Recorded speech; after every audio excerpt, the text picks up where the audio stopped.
दोस्तों नमस्कार। कुमार विश्वास जब आम आदमी पार्टी में सक्रिय हुआ करते थे, उस समय वह राहुल गांधी पर एक तंज कसा करते थे।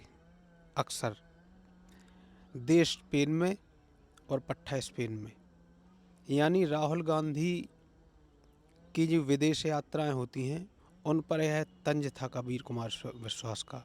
और यह बात सही भी है कि जब भी देश में कोई गंभीर मामला होता है या राहुल गांधी के संबंध में तो संसद सत्र चलता है, तो राहुल गांधी अक्सर विदेश में होते हैं।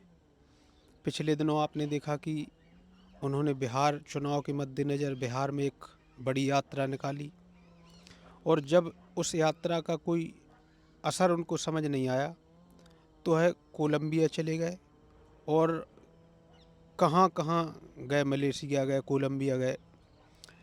यह पूरे तरीके से बता पाना राहुल गांधी के विषय में बड़ी मुश्किल बात है, लेकिन वह कोलंबिया की यात्रा पर गए जो चर्चाओं में रही।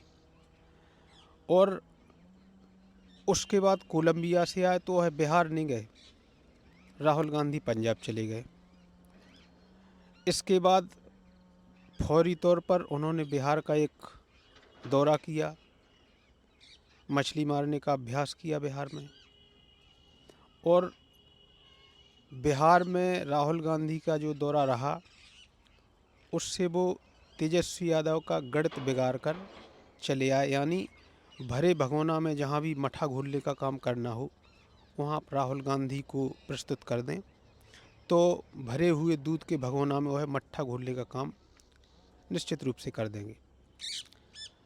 अब बिहार का चुनाव पूरे शबाब पर है, सीमांचल की वोटिंग अभी बाकी है। और कल राहुल गांधी जी कहाँ थे? राहुल गांधी जी मध्य प्रदेश के पचमढ़ी में अपने कार्यकर्ताओं की एक मीटिंग ले रहे थे, यानी जहाँ राहुल गांधी को होना चाहिए वहाँ नहीं होते हैं, और अन्य सभी जगह राहुल गांधी जी पाए जाते हैं। राहुल गांधी जी की छवि देश में किस प्रकार के नेता के तौर पर बनी है, यह आप लोग खुद तय करिए। सभी लोग इससे परिचित हैं, कुछ भी इसके संबंध में कहने की आवश्यकता नहीं है।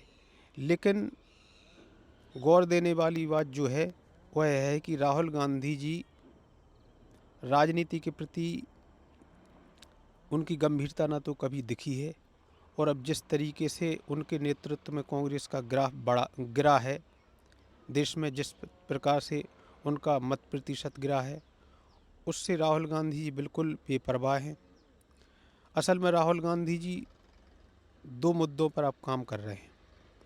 राहुल गांधी जी का एक मुद्दा यह है कि किस प्रकार से जो वर्ग विशेष का वोट बैंक है, मुस्लिम वोट बैंक है, जो वस्तुतः पहले कांग्रेस का बंधुआ वोट हुआ करता था, लेकिन धीरे धीरे देश में क्षेत्रीय दलों का उभार हुआ, और अपने समीकरण के हिसाब से यह जो वर्ग विशेष का वोट है, प्रदेश विशेष में क्षेत्रीय दलों के साथ यह चला गया। तो राहुल गांधी की अब मुझे लगता है यह कोशिश है कि किसी प्रकार इस वर्ग विशेष के वोट को वापस लेने का काम किया जाए।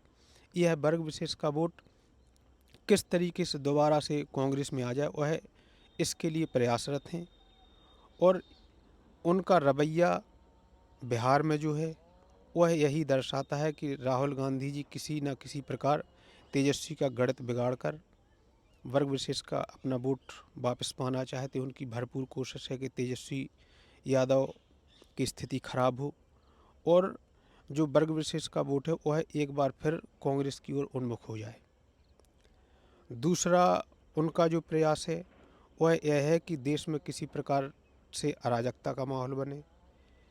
वह जो लगातार जेनजी शब्द का उपयोग कर रहे हैं, जिस प्रकार से समाज को भड़काने का काम कर रहे हैं, देश की संवैधानिक संस्थाओं को संदिग्धता के दायरे में लाने का काम कर रहे हैं। और राहुल गांधी जी ने तो सेना को भी नहीं बख्शा है। पिछले दिनों उन्होंने जो एक बयान दिया कि 10% लोग सेना को कमांड करने का काम कर रहे हैं, 10% लोगों के कब्जे में है सेना। यह कोई नई बात नहीं है। राहुल गांधी जी सेना के विषय में पूर्व में भी ऐसे बयान देते रहे हैं। लेकिन कहने का तात्पर्य सिर्फ इतना है कि राहुल गांधी जी 2 मुद्दों पर काम कर रहे हैं। उनका एक मुद्दा है कि उनका मुस्लिम वोट किस प्रकार से वापस आए, तो उनका कुछ वोट परसेंटेज बढ़े, सत्ता की संभावना तो उनके लिए दूर दूर तक नहीं है, लेकिन किसी प्रकार उनके नेतृत्व की कुछ साख बच जाए, वह इस प्रयास में है। और दूसरा प्रयास राहुल गांधी जी का जो है वह यह है कि देश को भड़काकर, समाज को भड़काकर, सेना को भड़काकर, संवैधानिक संस्थाओं का पर प्रश्न चिन्ह खड़े कर, विदेशों में बवंडर पैदा कर, लोकतंत्र को संदिग्ध बनाकर और विदेशी शक्तियों के सहारे किसी भी तरीके से इस देश में अराजकता का माहौल बन जाए, ताकि वर्तमान जो सरकार है उसके प्रति एक नकारात्मक छवि बने और किसी भी प्रकार राहुल गांधी जी सत्ता तक पहुंचने में सफल हो जाएं। दोस्तों, बिहार चुनाव के परिणाम क्या आते हैं यह 14 तारीख को निश्चित हो जाएगा। लेकिन अगर बिहार चुनाव में जो वर्ग विशेष का वोट बैंक है वह कांग्रेस की तरफ आता हुआ दिखाई देता है, आप तय मानिए कि आगे यह तलवार उत्तर प्रदेश में समाजवादी पार्टी पर लटकने वाली है, अखिलेश यादव पर लटकने वाली है। निश्चित रूप से राहुल गांधी जो बिहार में कर रहे हैं वही उनका रवैया उत्तर प्रदेश में आने वाले चुनाव में निश्चित रूप से दिखेगा। धन्यवाद, नमस्कार।